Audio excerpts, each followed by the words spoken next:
Semua terjadi begitu sangat cepat. Hanya butuh waktu 10 tahun untuk menggantikan wartel menjadi handphone. Hanya butuh waktu 10 tahun untuk menggantikan shooting dari helikopter menjadi drone.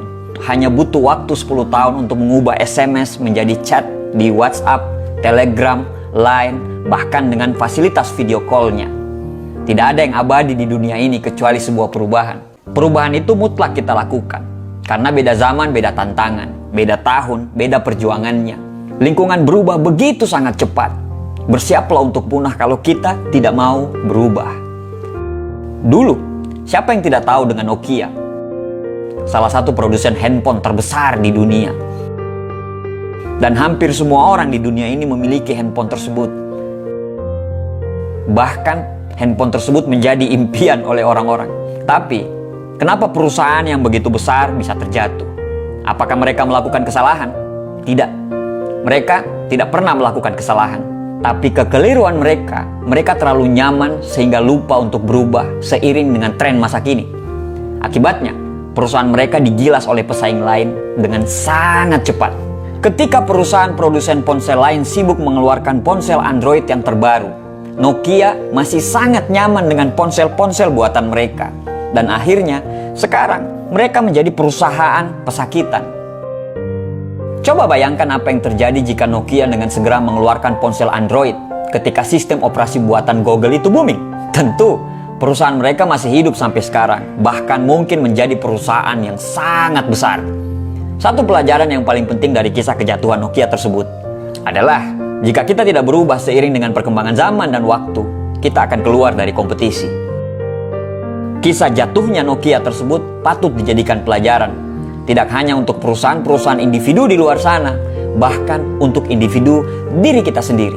Karena bisnis kita tidak akan bisa berubah kalau kita sebagai individu pemilik bisnis tersebut tidak mau berubah. Tetapi, berubah itu tidak selalu meniru cara orang lain untuk berubah. Kita mungkin bisa menciptakan kreativitas baru, menciptakan hal-hal yang kita sesuaikan dengan apa yang terjadi di sekeliling kita. Semua perubahan terjadi berawal dari pikiran kita. Jauhi hal-hal yang membuat pikiran kita menjadi buntu. Dan yang paling penting, jangan terlalu asik dengan keberhasilan masa lalu.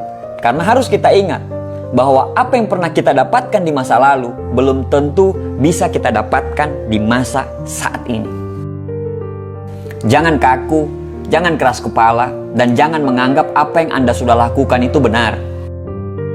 Mungkin memang cara itu sukses di masa lalu, tapi belum tentu bisa sukses dipakai pada masa sekarang. Maka, adaptiflah terhadap semua perubahan yang terjadi. Antisipasi semua perubahan itu dengan selalu belajar dan jangan lupa untuk mengeksekusi semua tindakan-tindakan kita.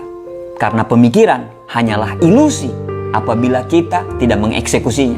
Orang yang menerima perubahan adalah orang yang gampang bersikap terbuka terhadap setiap masukan, ide-ide, atau gagasan baru.